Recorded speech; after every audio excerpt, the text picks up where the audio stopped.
Dobrodošli u Pozitivno. Ovo je posebno izdanje emisije. Nalazimo se u Trstu. Naša gošća je gospođa Dorotea Lampe Murković. Vi ste nedavno proslavili 95. rođendan. Da. Izgledate puno mlađe. Da. Pa kako se vi osobno osjećate iznutra, koliko vi sebi imate godina? Ja se ne osjećam starom niti da imam te godine. Apsolutno no. Ali godine su tu, ne mogu izbjeći. One su tu. Ali hvala dragom Bogu da sam do sada proživjela toliko toga u životu, zaista i teških i lijepih, ali jako mnogo. Jedan život pun je bio. I onda svi pitaju koji je recept za dug život. Ja kažem, ja sam jako mnogo radila, jako mnogo se brila za obitelj i izvan obitelji. Gdje ste rođeni? Ja sam rođena u jednom mjestu koje nema ga na karti Gradskoj, između Splita i Omiša. Jer moji pradjedovi i djedovi pradjedovi su jako mnogo radili sa Trstom, vino, onda ulje, takve stvari. Ali oni su živjeli ne na polovici brijega. I onda su rekli, idemo mi dolje, napravimo kuće i tako nam je lako za ukrcavanje brodova i tako. I tako 4 obitelje su napravili to malo mjesto. I to se zove Mali Rat, ali ga nema na karti. I onda dolazite živjeti u Zagreb. Dok sam ja bila mala, jedno vrijeme živjeli na Rijeci. I poslije ja sam imala 6 godina kad smo došli u Zagreb. Moj tata imao svoga strica koji je bio zastupnik Lanče u Zagrebu i kaže idem u Zagreb. I onda je došao u Zagreb. Ali kad ga je jedan prijatelj vidio i kaže jesi došao kupiti auto? Ne, nije imao ništa, počeo je sve od ništa. Zaposlio se baš kod toga prijatelja koji je imao, zaposlio se kod njega i tijekom raznih promjena, trgovine i to, imali su u Zagrebu zlatarnu u Ilici. Ja sam bila, najprije smo imali u Preradovićevoj veliki dućan, ali moji su jako želi Ilicu, Ilica je bila. I onda smo u Ilici imali, točno gleda na Gundulića u taj dućan gdje smo mi bili. I vi ste bili djevojka u Zagrebu. Kako je bilo živjeti tada i gdje su mladi izlazili? Svake nedelje u 3 sata pred repom. Ko dođe. Studenti, mladi, i mi se tamo sastajemo i onda idemo šetat, idemo hodat do Šestina. U Šestinama obično smo jeli sir vrhnje. Niko nije pio. Ja ne znam niko od moje, to ne govorim samo ženske. Kad su bili dečki s nama, pili su ove, ne znam koje piće, onda bilo ovo bezalkoholno, ali da je neko pio, nije pio niko. I onda smo se veseli, vraćali natrag za ruke, pjevali. To je bilo predivno. Baš lijepo, mladenački, veselo, a bez ikakvih ovih drugih koje danas navodno im treba da budu dobro. U Zagrebu ste se udali prvi put. Ja sam išla gimnaziju i trgovačku školu. Poslije toga sam se zaljubila. Moj muž želili smo se vjenčati i već moj tata je rekao, i to uvijek mi ostaje, nemoj se sada udati, da ti slučajno muž bio rat, pogine, ne bi bila ni djevojka ni žena. Tako je bilo. Bila sam 11 mjeseci u braku, rodila dijete i moj muž bio nepravdom. On je bio u jednom import-export kao direktor, zamjenik direktora. I oni su dobivali iz Italije rižu, namirnice za bolnice i za vojsku. I on je isto bio križar, veliki vjernik. On je dao rižu bolnicama, a ne vojsci. I su ga bacili odmah na frontu. Ja sam sa svojim poznanstvom i vezama uspjela ga poslati da ide u Gospić. On je bio ličan. Majka je živjela tamo sa sestrom i on je otišao tamo. Međutim, kad je bio okupiran zauzeli. Oni su bježali prema moru, našli su ih na jednom, mislim, kod Krase, ne? I sve su ih pobili. Nikad se ne zna gdje mu je grob. U mjesec dana ste izgubili sve. Roditelje, kuću, prekrasnu i domovinu. Vi ste izgubili i dijete. Mali, tu istu noć, isto jutro, kad su mojeg tatu odveli iz kuće, nisu mu dali da se obuče, čak imao pidžamu pa sam metno kaput, a kaže mi ćemo ga malo tu preslušati, ništa. Moj mali zaplako. Kad je on zaplako, ja ne znam.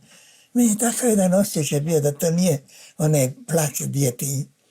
I poslije imao je stolicu malo krvavu, ja pošaljem doktoru koji ga je inače pozna i kaže smjesta u bolnicu, to je zapleta iz crijeva.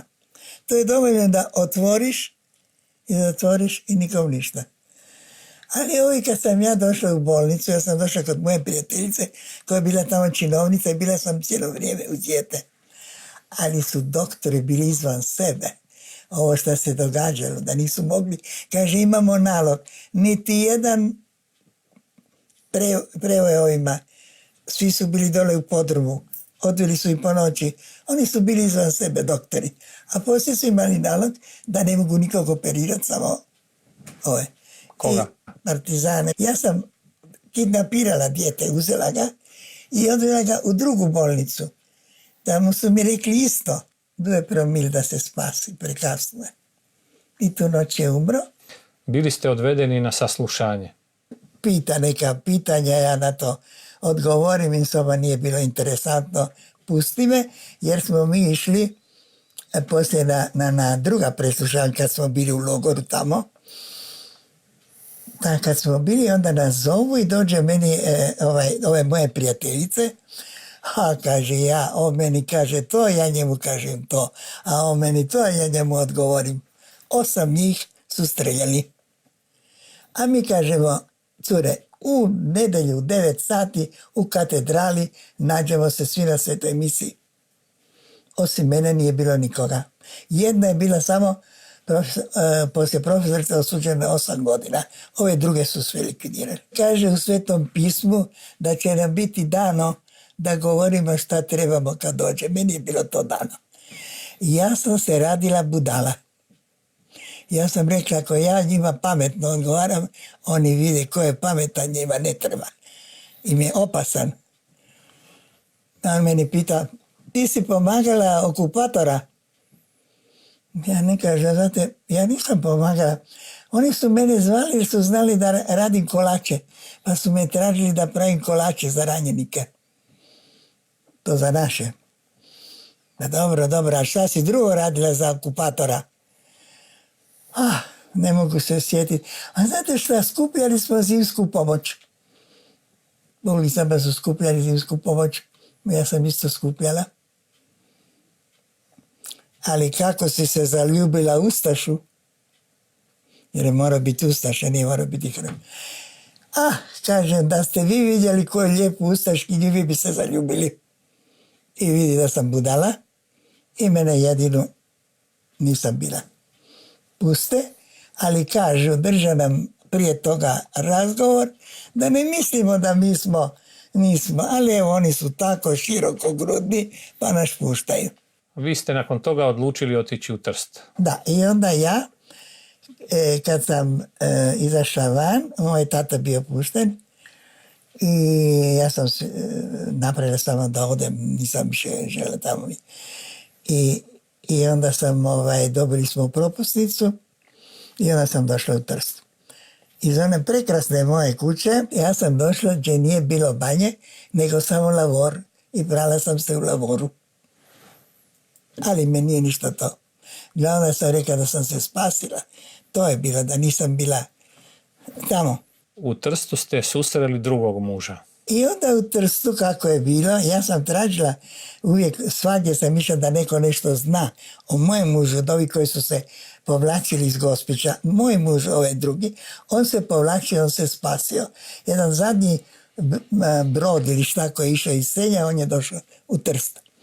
A ja sam ga vidjela u jednom prolazu u tramvaju. Joj, kažem, to je prijatelj od moga muža, jer njegov brat bio je jako dobar prijatelj sa ovim. Bili su veliki prijatelji. I on je poslije 8 dana rekao da bi me oženio. Ja sam rekao, gospodine, vi niste ozbiljni, jer da vi mene ne poznate i sada vi posljedno da bi me ženili. I sjećam se, to mi je rekao u tramvaju. A ja se smijem, ja sam siguran da se neću prevariti. Bili smo 50 godina u braku. Nikad se nismo svađali. To moja djeca uvijek govore. Naši se roditelji nisu nikad svađali. Ako je bilo između nas nešto da nije pasalo, ja sam malo šutila, poslije ako bile sam mu rekla, ali uglavnom nismo se nikada svađali. Koliko ste imali djece? Dakle, ja sam otišao sa Adom, koja je najstarija, imala 8 mjeseci. A tamo sam rodila 5. I ovaj koji mi je umro, dakle to bi bilo 7, a zadnji se rodio u Trstu. Zadnji, ovaj moj sin, najmlađi. Vi ste iz Trsta otišli u Argentinu. Mi smo se oženili ovdje u crkvi, tu gore u San Justo. I morali smo najprije u Zagrebu, pa ovdje jedan kao dokument, ako moj muž prvi se pojavi da je živ, moj brak nije validan, nije vredan. Međutim, mi smo došli tamo i tamo smo počeli opet od daske. Koliko put smo počeli od daske. Dakle, morali smo iznajmiti stan, a da iznajmiš stan mora ti je neko garantirati. Na sreću imala sam jednu profesoricu koja me poznavala i ta je imala sestru koja je bila od prije u Argentini. I njezin muž bio tako dobar da nam je garantirao. I dobili smo jedan lijepi mali stan, ali ga nismo mogli plaćati. I onda smo jednu sobu iznajmili i jednu imali. Ovu koju smo imali sa 2, to se zove kamaturka. Kad si ta 2 metno, nisi mogao kretati po toj sobi. A ja sam preko dana, kako uvijek moja fantazija radi, ja sam metla ovako. Jedan sam metla gore, jedan dole. Onda je bio kao divan, da se moglo preko dana sjediti. I tamo je bilo teško, nismo mogli. Međutim, smo iznajmili jednu kuću koja je imala dućan. I ja sam otvorila dućan. Bila sam založila jedan moj prsten i sa onim što smo dobili, nekad kofer ili 2 robe smo donijeli u taj dućan. To je bio dućan onaj svega, od odjeće, veš, sve. Mi nismo imali nikoga. Ja nisam imala bake, dide, tete, da mi budu uz dijete. Ja i moj muž, imala sam jednu curicu ove male koje sam mogla ujutro za malu pomoć, ali mi smo se posvetili djeci. Nakon 15 godina u Argentini vratili ste se u Trst. Moji su roditelji stalno željeli da se vratimo. Međutim, situacija u Buenos Airesu je bila jako napeta. Isto tamo onaj koji je poslije došao kao rat, proganjanje, ovo. Mi smo, već je bilo neko bombardiranje. Mi smo rekli šta, u svojoj zemlji smo kako rekli, izašli, sad ćemo u tuđoj glavu gubiti. I bili smo zato, moj muž, ja tak nisam bila zato. Ja sam bila 2 godine prije toga na posjetu ovdje u Trstu, da vidim roditelje. Ja da opet sve na novo počnemo sve. Nisam imala baš veliku želju, ali ovaj muž je bio pametan, rekao ne, vraćamo se. I onda smo putem mojih roditelja koji su naplatili put, smo došli tu. Što ste onda radili u Trstu? Dakle, kako smo već tamo počeli raditi pulovere, to je bio veliki hrvatski zanat, da naši su radili pulovere tamo. Ja sam radila pulovere, krojila, provala, čak su dolazili od televizije k meni za koji model. Mislim, onda smo tu počeli raditi tu, međutim to tu nije išlo. Sin vam je išao na Ponte Rosso. To je bilo jako teško. Onda su sva moja djeca radila ili su nosili ujutro mlijeko ili nosio te tačke i tako. I jedan dan kad se vraćao, to prije škole, onda ga je profesor jedan put malo bio zaspao, pitao, pa on je rekao da on to ujutro, onda cijelom razredu rekao kao, vidiš ovoga dečka kako on prije škole radi. I onda je on, kad je išao, vraćao se kući, jedan ga čovjek pita, molim vas, hoćete mi pomoći, on ima antikvarijat i treba je skinuti sa autom ove stvari u svoj dućan. Da, kako ne, on mu sve pomogne, koliko sam ti dužan, ne, ništa. Pa ko si ti? Gdje se on tako priča da je tata advokat, da je tu, da smo došli iz Argentine. Kaže, molim te pošalji, ja želim upoznat tvoga tatu, ja trebam jednog advokata, jer je on bio uložio novac u jednu firmu, a nije imao veliko povjerenje, pa je htio da ga neko kontrolira. I tako je zaposlio mog muža. Dakle, on je si zaposlio u januaru, do tada nismo imali posla, ja sam u martu rodila zadnje dijete. Koliko imate unuka? Sada imam 12 unuka, sa jednim koji je poginuo 13 i imam 2 praunuka. Jedan od vaših unuka je svećenik. Kako je to imati unuka svećenika? Imati unuka svećenika, to je zahvala Bogu na toj velikoj milosti. Ja sam presretna da jedan između moje unuka izabrao da bude svećenik, a posebno Bornu moga ovog dana svećenika jako rado imam i jako se veselim svakom njegovom uspjehu. Što za vas znači obitelj? Ja sam bila jedinica. Imala sam jako dobar odnos sa roditeljima. Ja ne sjećam. Ja sjećam da možda jedanput mi je mama nešto rekla šta mi baš nije pasalo. Ja nisam nikad vidjela jednu obitelj sa puno djece.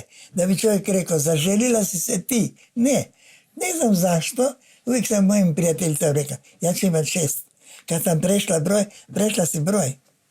Nisam ja rekla da ću imati 6.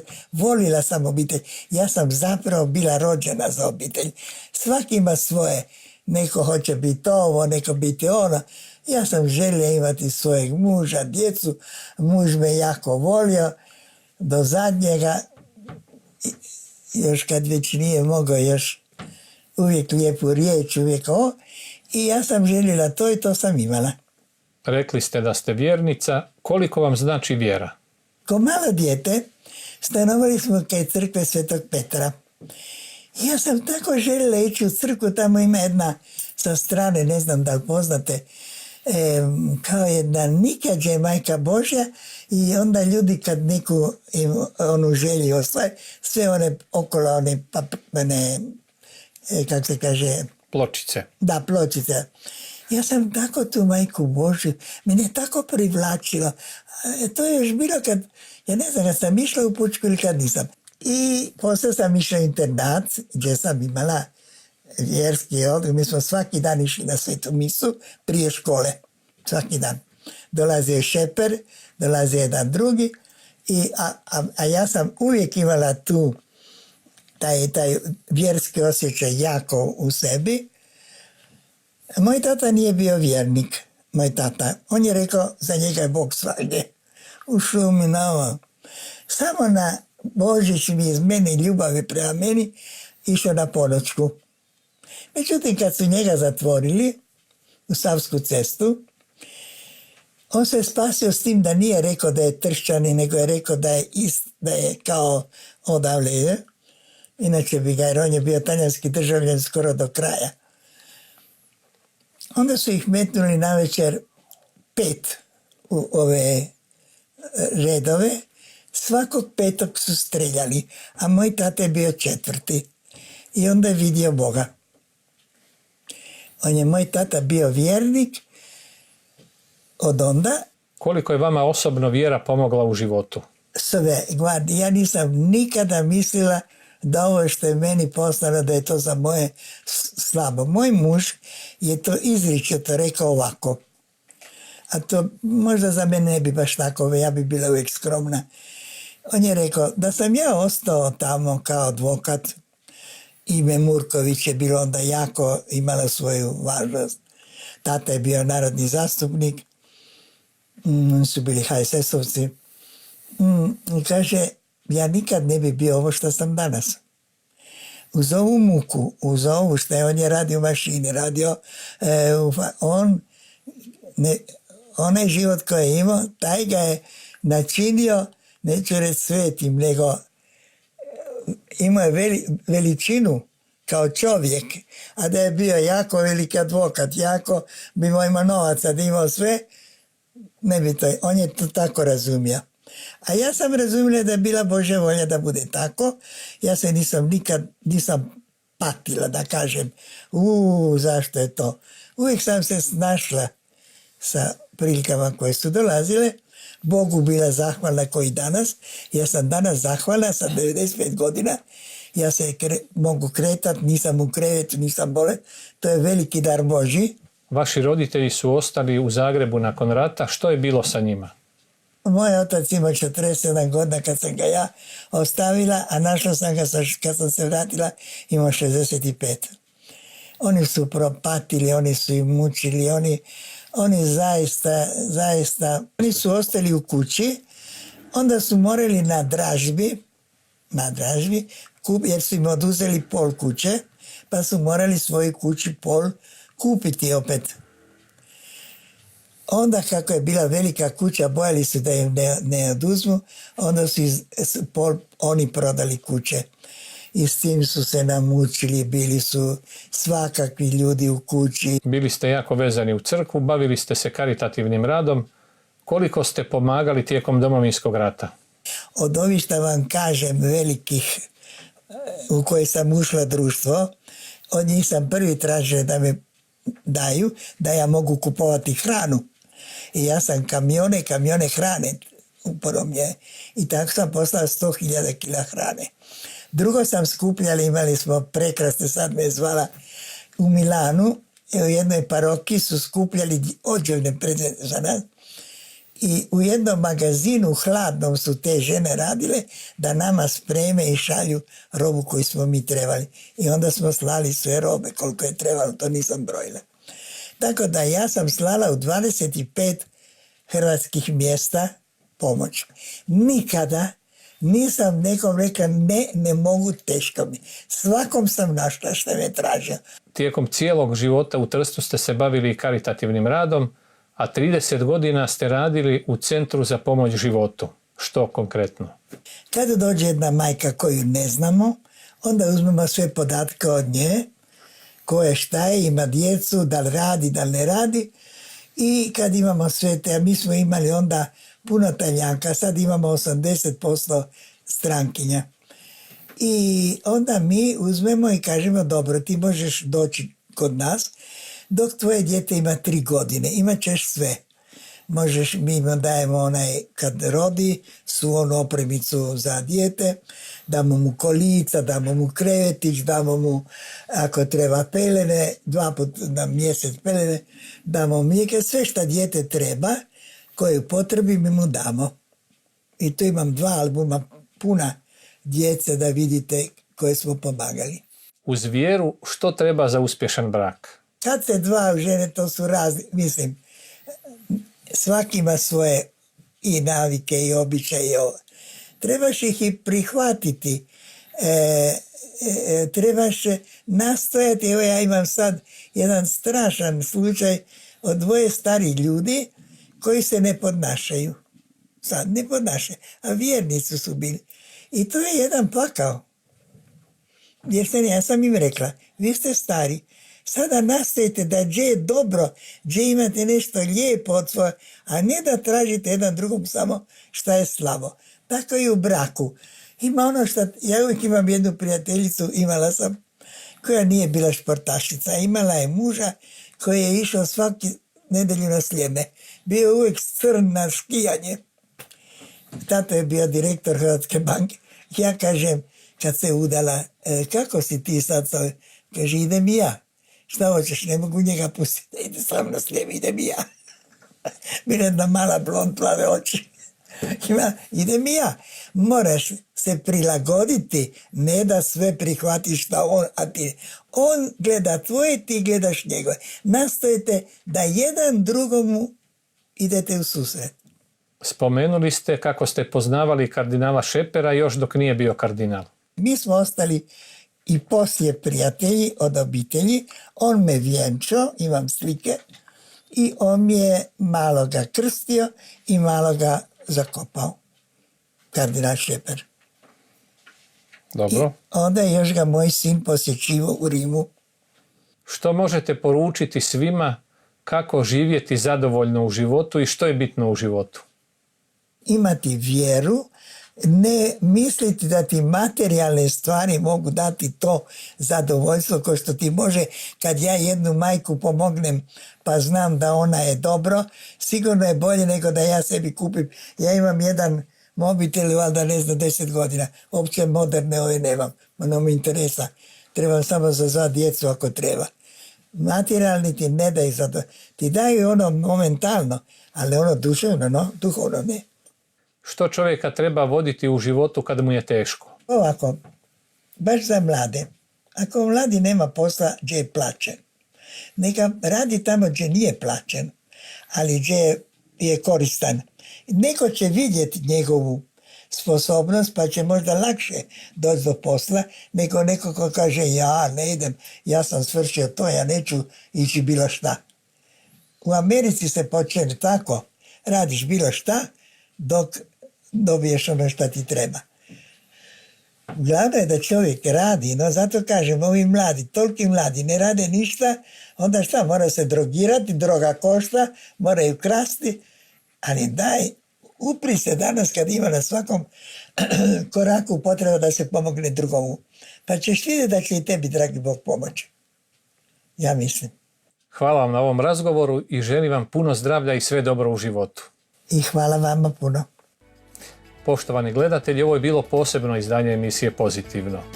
Nemojte sanjati život, nego živite svoje snove. A nas potražite na društvenim mrežama i multimedijalnoj platformi HRTi. Pišite nam i šaljite mailove na adresu pozitivno@hrt.hr. Hvala vam na pozornosti i doviđenja.